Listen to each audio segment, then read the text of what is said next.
Hello YouTube, this is Dylan with High Grade Strategies bringing you another deck profile. This one is going to be about my blue-purple Barbatos build.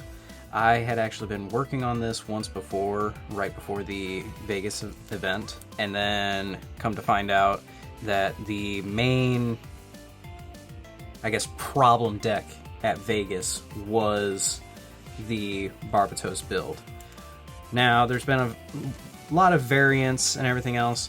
I took this one to my local store tournament and actually went 3-1. So we'll get right on into it. Starting off with our level 2s, because I'm not running any level 1s. We're running 4 gun tank, 4 Zero Gundam for the CB units from Steel Requiem, and 4 copies of the Grey's Custom. These all allow for a lot of great early strategy with just kind of flooding that board. Yes, it does make your hand size go down a little bit, but having a lot of those multi-targets for your opponents to have to deal with, especially early on, makes it a lot easier for you to go from that early to middle game onto like some of the other cards that we're going to be showing here in just a second. After that, we've got 4 copies Barbatos First Form. Fantastic card and almost a automatic 4 of and auto include for anything that you're running Barbatos, due to the fact that its effect of while it's damaged on attack, it can draw you a card, which is a crucial thing because purple doesn't really have a whole lot of draw to it, and that's usually why you wind up splashing an additional color, is for that extra bit of draw. Other than that, we're running 4 copies of the Hyakuren. Running this out of 4 of makes it, again, really easy to go from that level 2 to level 3, or your second turn to the third turn, so that way you can crash into those EX bases and start getting through with that early damage. After that, we've got some more level 3s, running 2 Gustav Karls. This is actually filling out that slot for what most people would want to run the Gusion Rebake. I just don't really have access to those at the moment, and through a lot of test playing, and from what I found even during the tournament play, running this as a 2 of was a great substitution for not having that access at the time. Still has blocker, still a great stat line. The only downside is it's a level 3 that costs 3, so there's not really much else you can do afterwards, and it's a conditional blocker, so your opponent has to have 3 or more units on the field in order for it to have blocker. In most cases, it does lead to circumstances where your opponent has to either go wide and risk the blocker, or they have to kind of conserve their units so that way they can keep scooting by. In most cases, either option still winds up being rough for them, and we can still scoot in the win.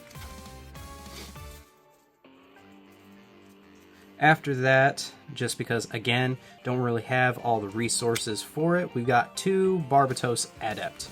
Adept is a fantastic unit that I have learned that pairing with like Mika can lead to early game aggression on bigger units, and has actually been able to help get through stuff like the Gundam.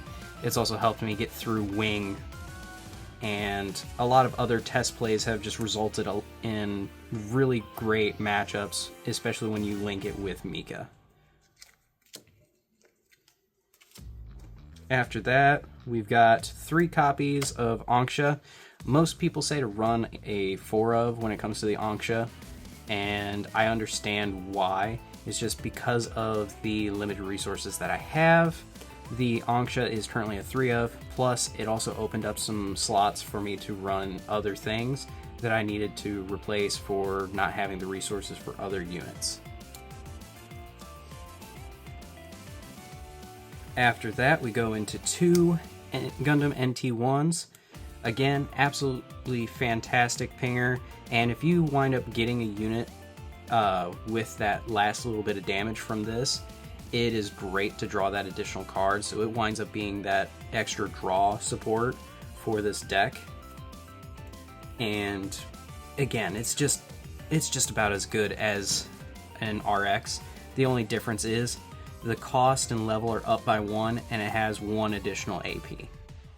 Otherwise, stats are fantastic. After that, we're doing 3 copies of Gundam Barbatos 4th form. This, I think, has to be an auto-include just because of that suppression effect. The suppression, I have learned, has been extremely helpful in a lot of those very grindy games where I'm realizing that, oh, my shield is going down faster than my opponent's, I need to fix that. Or if I'm realizing that they're getting to a point where they've got a few too many units and I want something big out there, that with, say, an Amuro Ray or a Mika has led to a lot of great, not just suppression on the shields, but overall controlling how much my opponent has on board against me. After that, we move on to our commands. Now, some people have given me a little bit of criticism on what I'm running commands-wise, but I found this to be just the easiest strategy going forward, running 4 copies of Fatal Strike. It has helped me out more often than not in situations where, again, I'm running into someone that's very early aggro heavy and is just pumping out a lot of just little guys. So try to throw that out there. Plus, it's great against tokens, since tokens don't have a level. After that, we're running 3 Corsica base. Again, I don't have the resources to get that 4th one at the moment, but that is something I do want to update in the list whenever it comes down to that. Afterwards, for our last base, we've got a Hatarubi, just to have that little bit of extra deck manipulation and filtering. If you wind up getting to the Hatarubi before you get to one of the Corsica bases, that's totally fine. Ultimately, what winds up happening in some cases is you wind up pitching one of the Corsica bases off of the Hatarubi effect, and that leads to whenever you play the next Corsica base, you get those 2 Leos, which is fantastic. I know they're little units. Getting that tall geese tends to be better if you can get that early game. Otherwise, those little tokens, having overall mass board presence, tends to get you those games with this deck.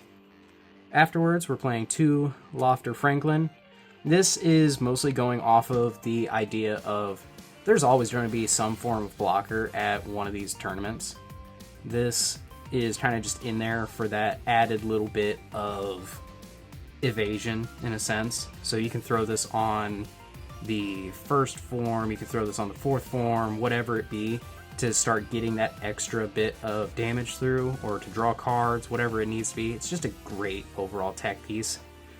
And all it needs is a damaged purple unit, or a damaged unit that's level 5 or lower. And it's amazing at how much work this did for me in my games.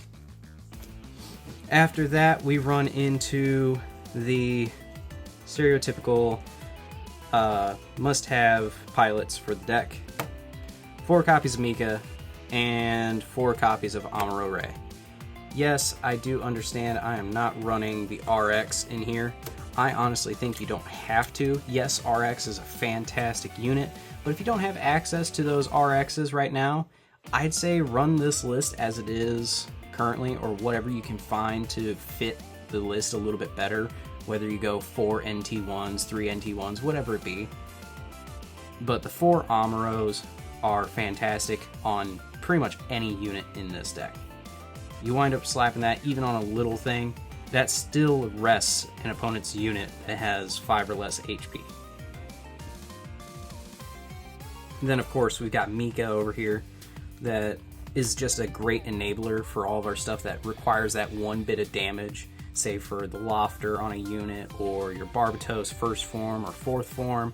It is absolutely fantastic to enable those. Plus it has that added little bit of ping towards your opponent's units, which can lead to some pretty easy board manipulation, wiping some small units off of there that can just be a little bit annoying.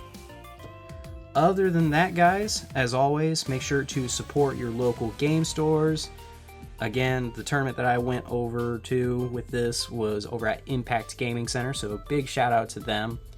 And as always, make sure to like, comment, subscribe, and if you want to see more content like this, please make sure to let us know, and we'll see you in the next one.